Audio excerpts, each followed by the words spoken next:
都说非洲大选等于危险，我偏偏在2024年10月不偏不倚地赶上了莫桑比克的大选。为了人身安全，于是我就在住所躲了1个月。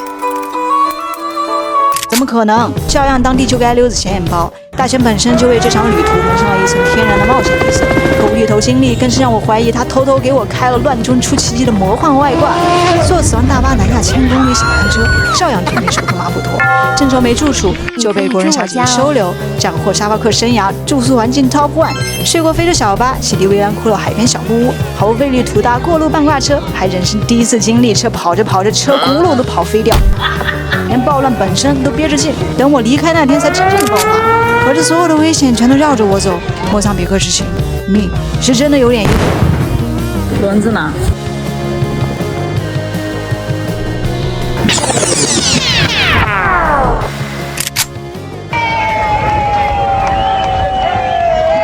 要大选了，然后他们这些人在。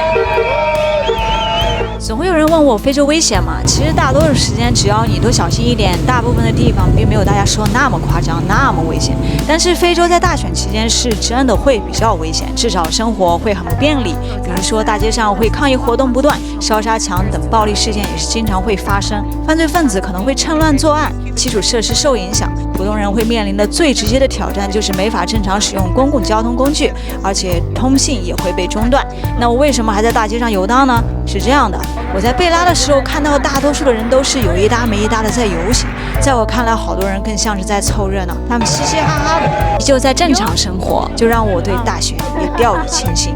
还有一个重要的原因就是大选暴乱通常都发生在大选结果已经出来，反对者表示不服才开始示威暴乱的。我没有经历过非常严重的暴乱，所以很难体会到大家口中的危险。不知者无畏，最能直接的解释我的行为。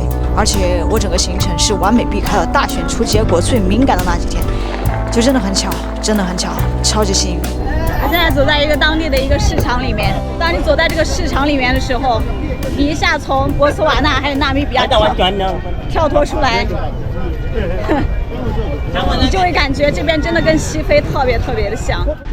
啊？阿雷给。你好，你好，你好，你好，你好。这个就跟我在那个津巴布韦吃的沙扎，很像哎。It's good, good. Es bom cara. Es. 棒。哎，这走出去都没完没了。光走。OK. Yeah, tá bom. You how to speak that in Portuguese? To say this in Portuguese. Bolo. 给他了。我试了一个这个马甲，老板在这里。你猜这个马甲，它这个二手市场卖多少钱？100，差不多是1-2块钱的样子。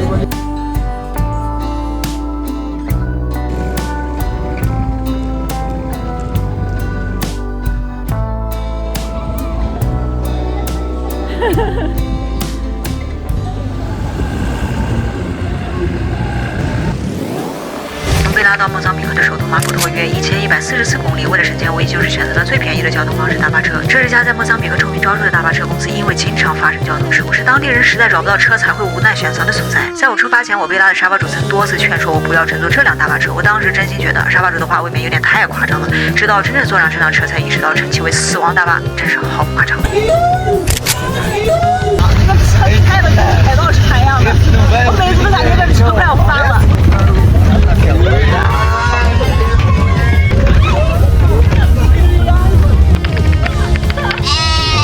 这司机这个行为啊，说实话对我们的安全都是极其不负责任的。我也不知道他怎么那么着急，他骑着这个首都参加大选吗？大家统一下，哎，娘娘看上了一棵小树，就是这里吧。这个车做的呀，我感觉师哥都在玩命。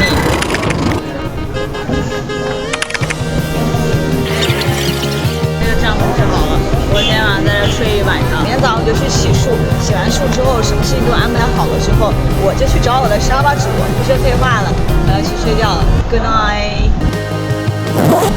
一个人也没有了。早上就开始放音乐，哎呀，这些活泼的非洲人，有点冷。这个账面说的非常的难看。可自己找点吃的，中午我回来做。这是我在马普托的沙发主留下一张便利贴，她是一个温暖大方的中国姑娘。我们的相遇也是很神奇。前一晚刚到马普托车站，睡在帐篷里的我正在愁首都要去哪里住的时候，在身边后台就突然收到一个女生的留言，她对我真正的关心和自然的聊天风格，让我和她多聊了几句，然后就顺理成章被她收留了。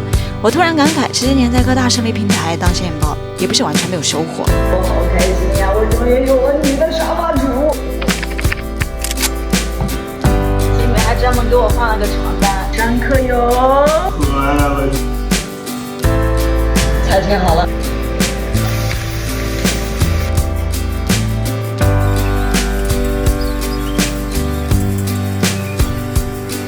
我出门了，我跟你说一声。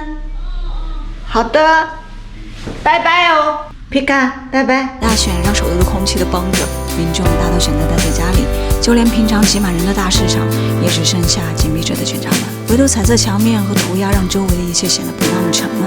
而我依旧背着包，踩着空荡荡的街道，去往我不曾到过的地方。五里广场的第一任总统指点江山，在天主教堂的尖顶戳进蓝色的天空。街边的老头在玩一种像普通小盆扔石头的游戏，大桥夹在头顶，海面灰蒙蒙的底色裹挟着夕阳，露出最后一点余晖。从没想到非洲最美火车站竟然在马普托。被大选扰乱了火车时刻表，让我在第3次前往售票窗口时，终于买到一张火车票。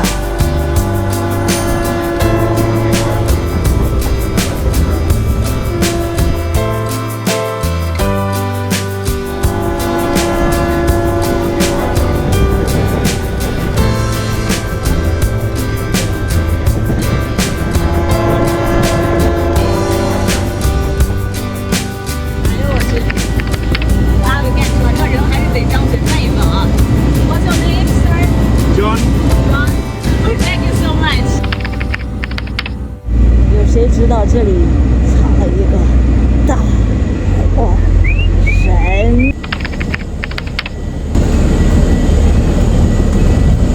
本以为这样可以成功地将我送回贝拉，可车子半路又出了问题。那正是傍晚时分，又到了考虑住宿问题的时刻。车停下的地方只是莫桑比克的一个小镇，我没有信用卡，身上现金所剩不多。我想了很多种办法，最后我找了一辆第2天可能会回贝拉的土巴，然后手舞足蹈地告诉司机让我在土巴上睡一晚。我今天晚上就睡这儿了。为了不让人发现我就把这个相机放在了我脚底下，能打点光，不然的话你根本都看不清我。我做出这个决定最大的原因还是就是心大吧，我就每次就觉得哎呀小心点就 OK， 所以包括我现在也这么想，而且我现在就是身上钱不太够了，所以呢我就是在挺到贝拉之前我都得把钱省着，不然的话我怕我挺不到贝拉了。我也不想到外面再去背着2个大的行李，再到处找便宜的地方，就是主打一个走哪睡哪。No pasa pasa, no wala wala, no talk talk. Ah? Ah? Good night. Bonne nuit, bonne nuit. Amiga, what? Amiga. Oh, wala wala. No wala wala, sleep. 我操！这2个司机都走了，就剩我自己一个人在这车里了。晚安。Buen días。¿Cómo está? Ah, ¿Muy bien? Yeah. 睡了一晚上。你别说，我睡得还挺好，都没有蚊子咬我。这阿米嘎都去刷牙了。阿米嘎，Can I use a little water？ 啊，阿米嘎很好。阿米嘎多。啊，这个阿米嘎真的很好，我正在睡觉。没有人打扰我，牛逼啊！旁边，买了2个小芒果，还5货币。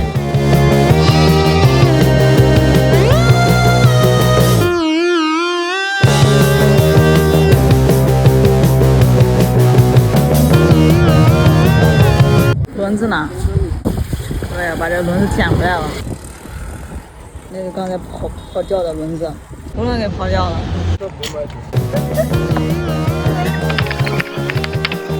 说开啊，这么快就修好了呀？这你们这没修好呀？这不是坏了吗？这这咋跑呀？我呀又开始出发了。大概还有36公里，但是这个车现在正在以每小时1000米的速度在滑行。你知道这么算下来，大概需要滑4个小时。非洲的交通是做的，我现在都已经没脾气了。所以你坐这个非洲的交通啊，你不要怀疑它会出问题啊，肯定会出问题。两个小姐妹，可是赶了大概100公里的路，来到这个村子里面。这边的海真的跟阿姆多时期的海简直就是两个样子。这边的海就会很蓝，非常的清澈，市区里面的海跟这简直没法比。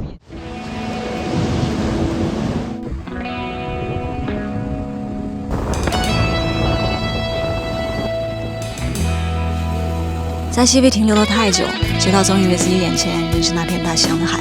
可不知不觉间，我已辗转至印度洋畔。从胖纳多奥尔向南行驶10几公里，便是南非的边界。没有签证的我，只好望着那片近在咫尺却无法踏足的土地，这么近，那么远。海洋总以一种不可名状的原因，疑似牵引着我向它靠近。于是，我又去到维兰库洛，一个比胖纳多奥尔更宁静小众的海边小镇。到底是怎样的运气，竟让我偶然借住到一位海边的沙发主家中，安逸地当了几天小岛民。